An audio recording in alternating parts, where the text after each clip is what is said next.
and Puerto Rican. Then how do you like find your white identity again?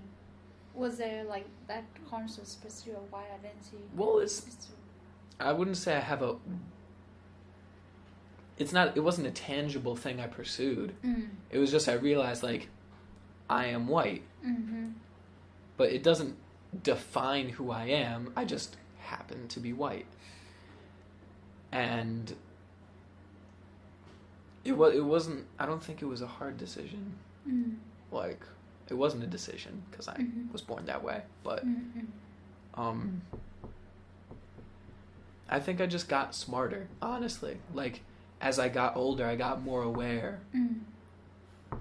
And I realized, like, no, I'm not black. I'm white, but happen to have a lot of black friends.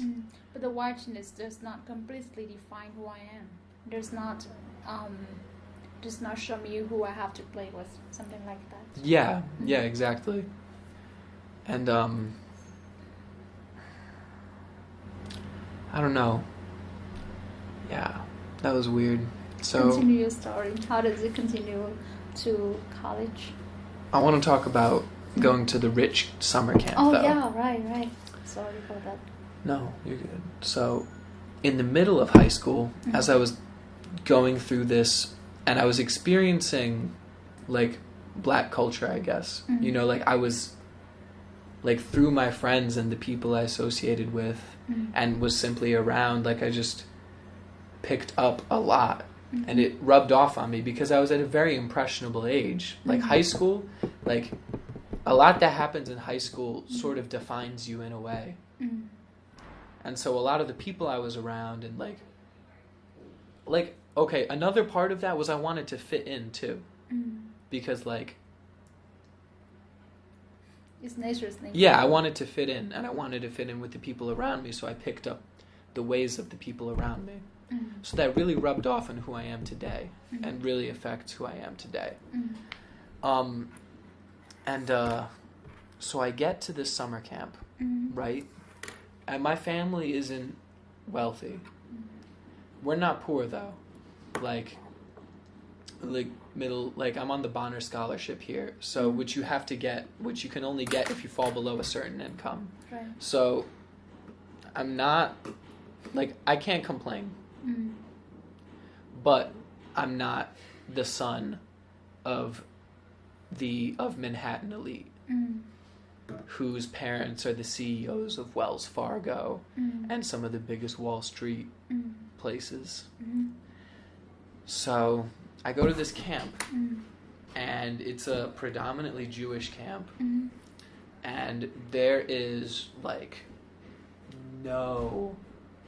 there were, like, 4 black people there. So I'm thrown into this place, right? It's a sleepaway camp, too, so you sleep there for, like, a month. Yeah, like mini college. And when I was there, I realized how little in common I had with these people. Like, I felt like such an outsider. Like, because the way they acted was so different from how me and my friends acted. Like, crazy different. How? Just what they thought was funny, what they would say, what they would, like, they were just more awkward in a way. They were just sort of more awkward. They thought different things were funny, and they had a lot of issues with their parents, actually. These kids had a lot of parental issues, more than I was used to being around from me and my friends. Like, we all came from good families, actually. Like, very stable families, I mean. And so I made friends.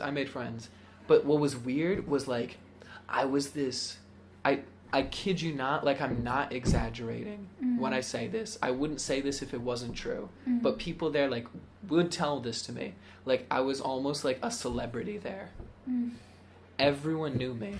And when I got there, like, my sister said, like, the first 2 days of me being there, everyone was talking about me. Like, crazy. Like, dude, who is this kid? This kid is so weird. Oh, my God. like, he's so cool. Like, what's up with this guy? Because I had this attitude that they weren't used to. Like, I had this way of being that they weren't used to. But the difference was I think I was sort of impressioned, or I don't know how to say that. I was affected by the black culture I was around. And I was sort of taking that with me, except as a white person, which is actually very strange, because by me doing it, it made it sort of like a novelty in a sense, Right. which is messed up. But like, I was just acting how I acted all the time with my, like, with everyone. And so I went to this camp and everyone was talking about me. Like, my sister told me that all the girls in the bathroom were like, have you seen Dante? Oh my God, da da da da da. And it was like, whoa. Like, I had people come up to me, like, are you Dante? And I'm like, yeah. Like, oh, I've been wanting to meet you. I'm da da da. And I was like, whoa, man. It was very overwhelming. Very overwhelming. And I was there, and I pretty much hated everybody. I hated most of the people. And yeah, because like, they were really, really, just what they would talk about was things I could never do. Like, after we go here, we're going to go to Barbados, then we're going to go to Jamaica, then we're going to go to Haiti, then we're going to go to Cuba. And I'm like, dude, like, I'm going home. I don't know about you. And they'd talk about their parents, if they came to see them, they'd pull up in Porsches, Bentleys, like cars. All of the cars were above like $70,000. And so I was there with all these kids, and I made a couple friends. And yeah, the friend I made was also, she was from a poor background too, which is sort of why we got to know each other. I need to call her, actually. I need to call her. The way I talked to her, though, was I had these shoes, LeBron 10s. They were really popular in like 2012, 2013. And in the lunch line, I see this girl. She was black too. She was black, which like made me be like, oh, okay, cool. Like, someone I can like get along with. Which is super weird, because I got along with, like, I felt like I got along with black people better than white people. And I don't know if that's messed up or not. So I see her, and I see that she has the shoes on. So I go up and talk to her, and her shoes were so nice. And I'm like, dude, what's your name? Your shoes are super fly. And she was like, oh, her name, she's like, I'm India. And I was like, I'm Dante. And so we started talking. And then we just hit it off. And like, basically, her and one other girl were the only people I'd hang out with. Despite all the popularity and everything. Yeah.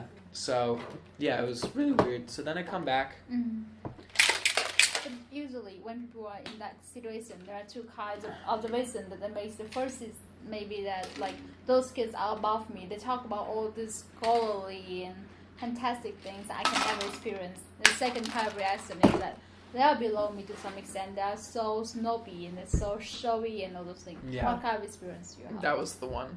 The second one. The second one. I was like, these kids don't know how the world works. These kids are... these kids have never seen anything bad happen. Like, maybe they've seen bad stuff happen. Everyone sees bad stuff. But I was like, these kids have never had to worry about eating. Like, my parents, for a time, like, had to get food from a soup kitchen and food donations. So, like, been through that. And these kids, like, they were just so unaware of the world. It was so... I don't know how to describe it. Let me just think for a moment. I'm talking very fast. I'm trying to... I do this often. I speak too fast, so I don't say everything how I want to say it. I need to work on that. So let me take a moment.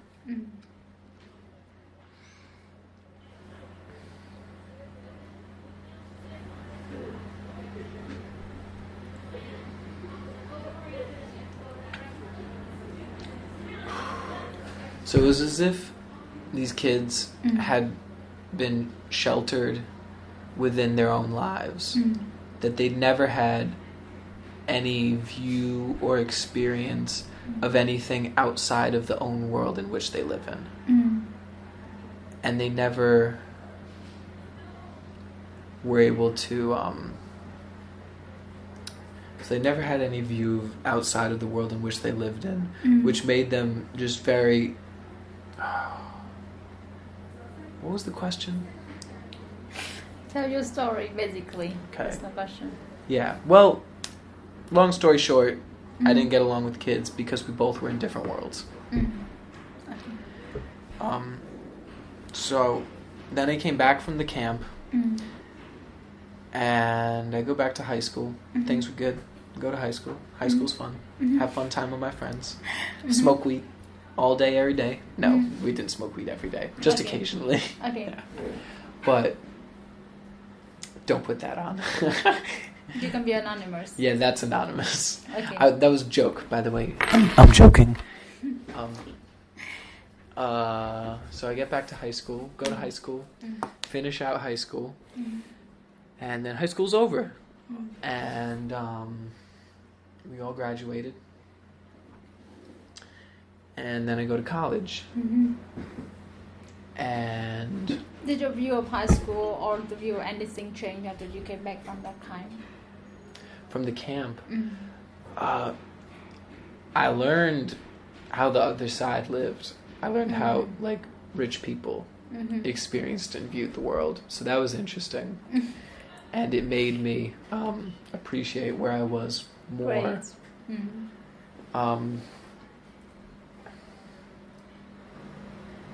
What changed after that? I'm trying to think.